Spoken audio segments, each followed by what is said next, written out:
अस्सलाम वालेकुम viewers. Drama serial सुकून की नेक्स्ट एपिसोड बहुत ही दिलचस्प होने वाली है। तो व्यूअर्स, वीडियो स्टार्ट करने से पहले मेरी रिक्वेस्ट है कि मेरे चैनल को लाजमी सब्सक्राइब करें और बेल आइकन के बटन को लाजमी प्रेस करें। तो व्यूअर्स, आप इस एपिसोड में देखेंगे कि रज़ा और ऐना की बातें ऐना की माँ सुन लेती है। तो वो फिर ऐना पे बहुत ज़्यादा नाराज़ हो जाती है कि आपको पता है कि आपके बाप कितना गुस्से वाले हैं, अगर आपने कोई ऐसी वैसी हरकत की तो वो आपको घर से निकाल देंगे। इधर रज़ा है जो वो बिल्कुल ऐना का साथ ही नहीं छोड़ता और उसको हर वक्त इस बात पे फ़ोर्स किए होता है कि आप मुझे मिलने आएँ। तो बिल आखिर ऐना मजबूर हो जाती है मिलने के लिए। तो वो एक बहाना बनाती है कि मैं यूनिवर्सिटी में किसी काम के साथ जा रही हूँ, लेकिन वो मिलने रज़ा को जा रही होती है। तो इस सारी स्टोरी का पता जो है वो एमा को होता है। तो फिर इस तरह होता है कि वो ऐना चली जाती है और इधर वहाँ जब पहुँचती है तो वो रज़ा के इरादे कुछ ठीक नहीं होते। तो हमदान वहाँ पे पहुँच जाता है जो ऐना को रिसीव करता है और फिर उसको घर भी वही पहुँचाता है। जब ऐना का बाप घर पे आता है तो वो ऐना को वहाँ पे मौजूद नहीं पाता, तो वो उसकी माँ से पूछता है कि ऐना कहाँ गई है। तो उसकी माँ कोई जवाब नहीं देती, तो वो फिर बहुत गुस्से में हो जाता है। जब ऐना घर पहुँचती है तो उसका बाप उससे पूछता है कि ये कोई आने का टाइम है। तो ये देर से आना ऐना पे जो है ना वो वबाल-ए-जान बन जाता है और उसकी बदनामी का बायस बनता है। तो उसका बाप उसे कहता है कि जिसके साथ आई हो तो उसी के साथ ही चली जाओ। तो उसका बाप उसे बिल्कुल घर से जो है ना वो निकालने की कोशिश करता है।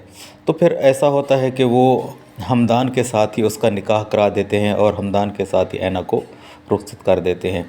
अब बारी आती है ऐमा की, तो बाप का सारा गुस्सा फिर वही ऐमा पे आ जाता है। तो ऐमा का रिश्ता भी उसका बाप कहता है कि हम खावर के साथ कराते हैं। ऊपर से उनकी जो फुप्पो होती है तो वो भी जलती पे आग तेल का काम करती है। तो वो कहती है कि आपकी जवान बेटियां हैं, आपको कोई पता नहीं है आपकी बेटियां कहाँ कहाँ फिरती रहती हैं, इनकी माँ को भी पता नहीं है।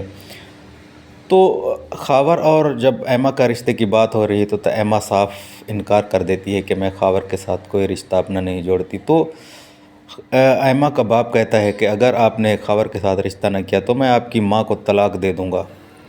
तो फिर उसकी माँ ऐमा के सामने हाथ जोड़ती है कि आपने अगर खावर के साथ रिश्ता ना जोड़ा तो आपका बाप मुझे तलाक देगा और मुझे तलाक के बाद मैं कहीं की नहीं रहूँगी। तो ऐमा कहती है कि ठीक है, मैं तो कुर्बानी दे देती हूँ, आप अपना घर बचाएं अम्मी। तो ऐमा की अम्मी ऐमा के सामने हाथ जोड़कर कहती है कि मैं तो वो बदबख्त माँ हूँ कि मैं आपकी मजबूरियों पे रो भी नहीं सकती। तो ऐमा कहती है कि हाँ, एक की सज़ा, एक बेटी की सज़ा दूसरी बेटी को भी मिल रही है, क्योंकि गलती तो उसकी है, तो मुझे क्यों इसकी सज़ा मिल रही है। तो फिर उसकी माँ उसे कहती है कि नहीं, आपको बर्दाश्त करना होगा। तो व्यूअर्स, आगे इस तरह होगा कि जब हमदान ऐना को लेके जाएगा तो रज़ा के बाप और हमदान का भी रिश्ता बहुत ही ख़राब हो जाएगा, उनके दरमियान भी चपकलिश हो जाएगी, क्योंकि रज़ा का बाप हमदान से अपनी बेटी के रिश्ता जोड़ने की कोशिश कर रहा होगा। तो वो देखेगा कि अब हमदान ने तो शादी कर ली है, तो उस पर बहुत गुस्सा होगा। लेकिन फिर रज़ा की बहन बीच में आ जाएगी, उसको कहेगी कि अपने बाप को कहेगी कि नहीं, ये सारा कसूर रज़ा का है, हमदान का इसमें कोई कसूर नहीं। व्यूअर्स, अगर हमारी वीडियो आपको अच्छी लगी हो तो हमारे चैनल को लाजमी सब्सक्राइब करें और बेल आइकन के बटन को लाजमी प्रेस करें ताकि हर नोटिफिकेशन आपको मिल सके।